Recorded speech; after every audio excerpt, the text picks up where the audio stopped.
John Voight stayed around, Martin Landau stayed around, and got to talk to them a little bit.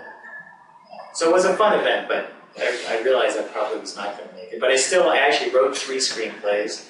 I turned Edward, so the first book was The Amazing Adventure of Edward and Dr. Streckmocken. That was a story I told to my son that I turned into a novel. Turned it into a screenplay, won a bunch of awards for it. The horror flick I turned into a screenplay, won a bunch of awards for it. And the other one was actually Sex and Violence, which was, might have been the first one I did.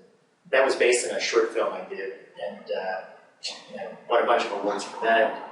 The other thing I found is Sex and Violence, for example, when I first put that out in the festivals, the competitions, I got a lot of feedback that it was terrible. It's really disappointing. So then I did a more family-friendly one, which was Edward, and that started getting some awards. And sometimes the competitions would have this 2-for-1. For the same price of entering a competition, you can enter 2. So I already had Sex and Violence. I sent that in, and that started getting awards, which is just interesting. That at one point people were saying it's terrible. I mean, really terrible. People would say it's just awful stuff, and then sometime later, a different competition, people would say it's great and you should have an award. So it's kind of fickle and hard to make a career out of it. I still haven't figured out how to be successful. Although I have figured out, just another thing, I know a lot of very successful screenwriters who can't find work. And Hollywood, I don't know if anybody here is associated with Hollywood. What I found is there's people like Chris McQuarrie who won an Academy Award for The Usual Suspects. Has anybody seen the movie The Usual Suspects? If you haven't seen it, you should see it. It's violent, but it's terrific. It has actors who now are famous, award-winning, Oscar-winning actors who at the time were not very well known at all. It was done by 3 students out of, I want to say either UCLA or USC, I always forget which, on a low budget. And also, you get the DVD, listen to the commentary, because the wonderful thing is they point out all the mistakes in the movie, and there's lots of them. It's such a great movie that, I mean, typically you don't notice, but when they point it out, like, oh, like they have a camera pan around. Stephen Baldwin is one of the actors. They actually pan around this room, and you can see him in one corner, and it pans around and see him in the other corner. Stuff like that. So, but Chris McQuarrie, who wrote that and won an Oscar, couldn't get work after that. And what happens, unfortunately, in Hollywood that I've learned is once you've won an Oscar, that's the worst thing to happen to a writer. Because now they feel obligated to pay you a lot of money because you're an Oscar award-winning. This is a generalization. Some people are able to overcome this. But for him, he had won an Oscar, and the film producers figured that we can get somebody out of school and pay them minimum wage or nothing. I know because I was in film school with people who would have done this for nothing just to get their stuff out there. And so the producers say, well, we could pay an Oscar winner a lot of money, or we get someone out of school and pay them nothing. And you know what? It really isn't that big a deal. We need a car chase, we need a sex scene, we need whatever it is, and we need Tom Cruise. It doesn't really, the rest of the script doesn't matter. Unfortunately, that's kind of a feeling. And with that, so as far as my history goes, after I wrote my screenplays, I ended up getting 3 agents, one at a time. I went through 3 different agents, 2 of whom, last I knew, were serving time in jail. It's a pretty tough business. There's a lot of people who want to be in the movie business or get their novels published, and there's a lot of people. And I consider myself very sophisticated, but I knew that I don't know anything about whether it's publishing or Hollywood, and I was willing to take a risk and say, okay, here's my $400 or $500, do what you need to do. There's a rule among writers saying don't pay for an agent, but it's really nice if you're Stephen King or J.K. Rowling, you don't have to pay for an agent, but if you're Bob Zeidman and an agent comes to you and says, I can take you, but I need you to cover expenses, say, okay, here's my $500. The difference is I look into what they're doing, and I found out that they were doing some unscrupulous stuff. one time because I contacted I read an article in Writer's Digest, and I contacted the district attorney in Tennessee, who said, yeah, these people have been ripping off writers for years, and they had just caught up with them. In any case, I did get one manager, a guy named Gary Unger, and I came down and met him in Beverly Hills, and he was legitimate. I did some research at this point. He was number 4. And he was legitimate, and he took on clients, and he wanted to take on me, and there were no fees, and he liked my work. And around the same time that he took on me, he took on this guy, this unknown filmmaker named Guillermo del Toro, who went on to win an Oscar. He directed the Blade movies with Wesley Snipes, and did Pan's Labyrinth, which was a great movie, by the way. It's about the he's Spanish. It's about the Spanish Civil War. So, you know, Guillermo's career was taking off. Mine hadn't yet taken off. And so he had, you know, Gary had enough time for one, you know, to handle one person. And so, unfortunately, it's Guillermo and not me.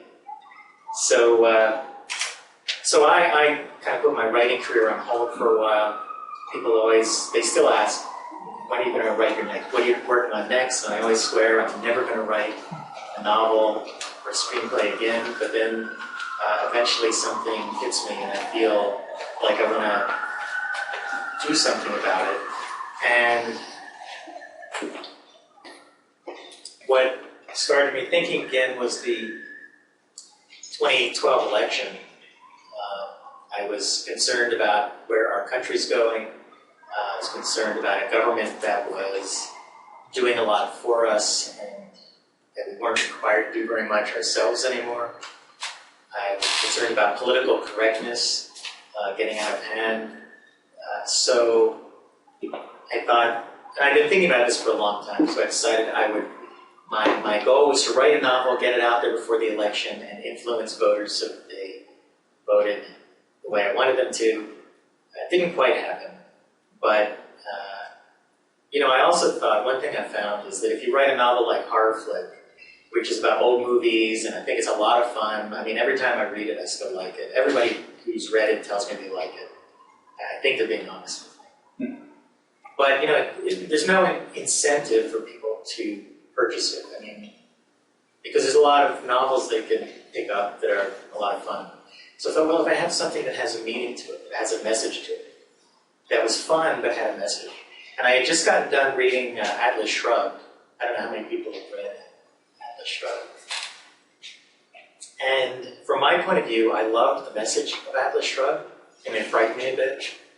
But, and my strongly libertarian friends don't like what I'm about to say, but I just don't think it's a good novel. I think the characters who are in it are very predictable. Every libertarian, free market capitalist is a big, strong man, except for the main character is this tall, slender, beautiful woman. They all speak perfectly. They give these long speeches that go on for pages and pages about free markets and capitalism and liberty. And you know that when a person walks into the room, if they're kind of slovenly and overweight and greasy hair, and you know that they're the bad guys who believe in government entitlements. And so I thought, well, what if I could write Atlas Shrugged, but something that's fun to read, so that even if you disagreed with the premise, you'd say, this is really fun, you know, I had a good time. And if you agreed with the premise, then you say, this was fun and a really terrific message. So I set out to do that, and I think I succeeded as much as I could. Because I have my conservative and libertarian friends who read it, and I have what I call super fans. And some of these are pretty cool names, people who are, you know, well-known authors, for example, and political pundits who come to me and said, I really love this book, it's got a great message. But I have some friends whose politics are liberal, and they've read the book, and they say, this was a lot of fun. I don't really agree with some of the stuff in here, but I sure had a good time reading it. And you know, that was the whole point of doing this. So I got it out right before the 2012 election. I don't think I influenced anybody, unfortunately. But you know, I sold some copies, a bunch of copies on Amazon. Actually, at one time on Amazon, it was the 18th highest rated political novel on Amazon. I beat out, well, I think 1984 was on the list twice, like 2 different versions of 1984.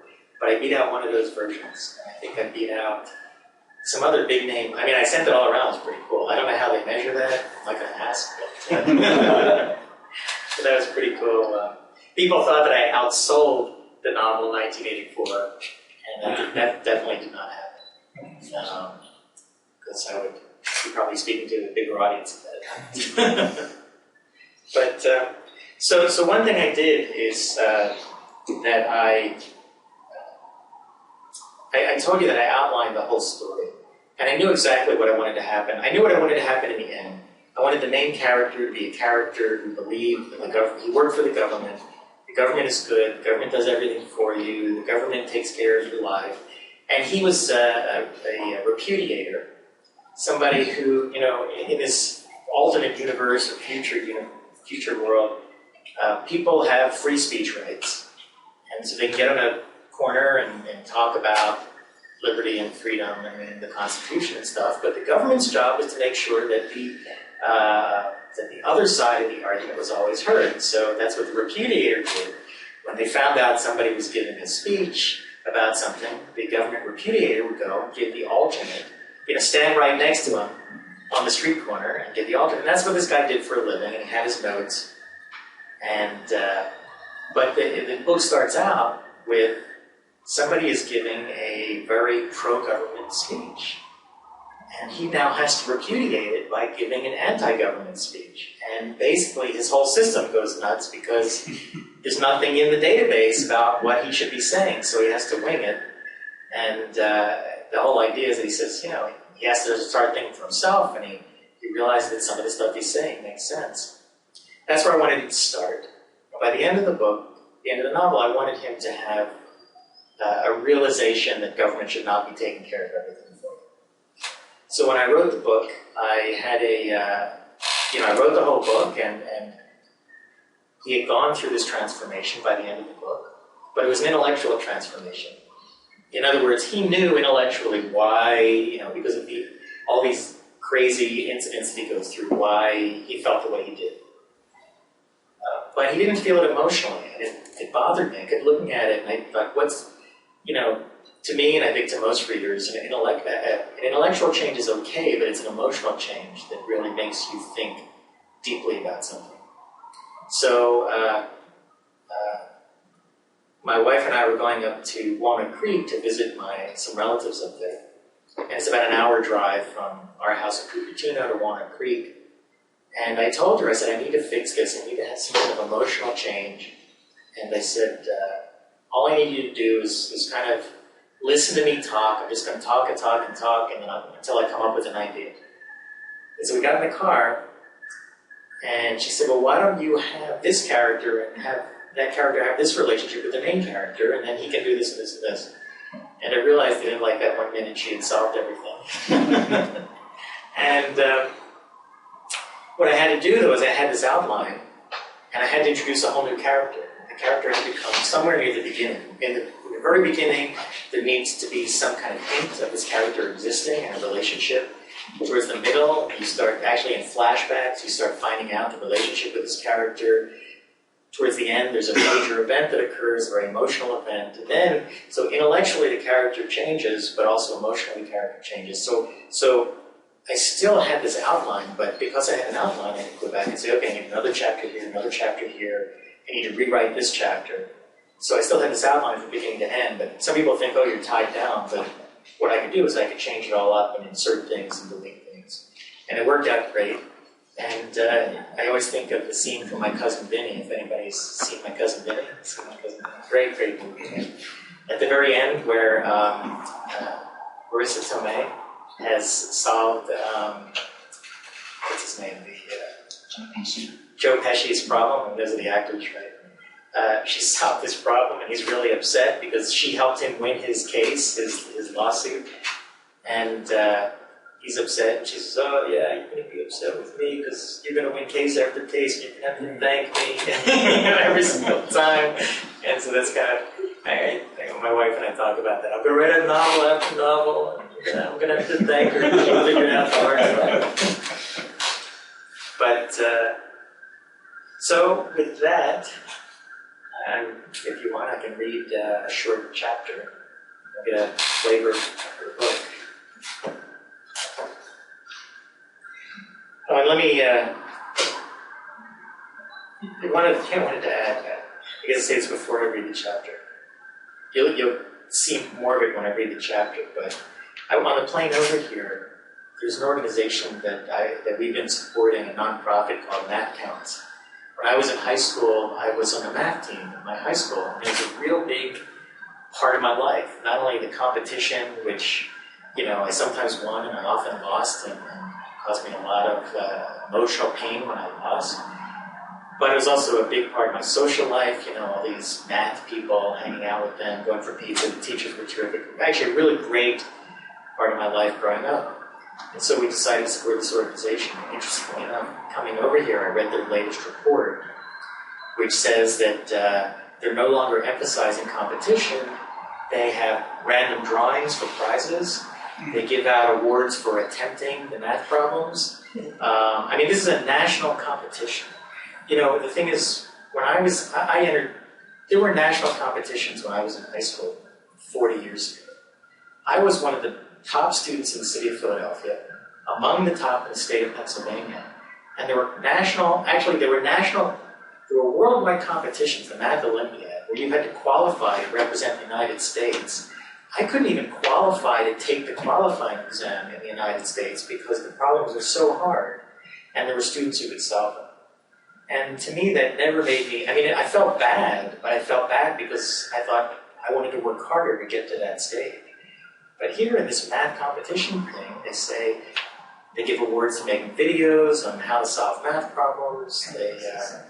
You don't actually have to solve the problem to get an award. Right, everyone's so winning. So with that in mind, let's just